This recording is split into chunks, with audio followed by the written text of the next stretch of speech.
একটি বাংলাদেশ, তুমি জাগ্রত জনতার সারা বিশ্বের বিস্ময়, তুমি আমার অহংকার। ঠিক তেমনি নারায়ণগঞ্জের অপমর্যাদা সাধারণ নেতা জনাব জাকির খান নারায়ণগঞ্জের অহংকার। উপস্থিতি আজকে আপনারা সবাই জানেন, নারায়ণগঞ্জে তৈমুর অন্ধকার তার সম্পত্তির লোভে পারিবারিক দ্বন্দ্বের কারণে তার ছোট ভাই সাব্বির আলম খন্দকারকে হত্যা করিয়ে আজকে আপামর জনসাধারণের নেতা আমার নেতা আমার অহংকার জনাব জাকির খানকে আজকে মিথ্যা মামলায় দীর্ঘদিন কারাবাস করে রেখেছে।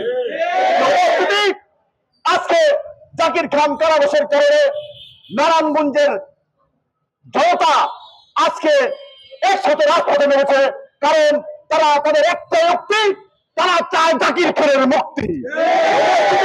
সবাইকে যার যার বাসায় গিয়ে জাকির খানের মুক্তির জন্য, জাকির খানের শারীরিক সুস্থতার জন্য দোয়া আহ্বান জানিয়ে আমি আমার বক্তব্য এখানে শেষ করছি।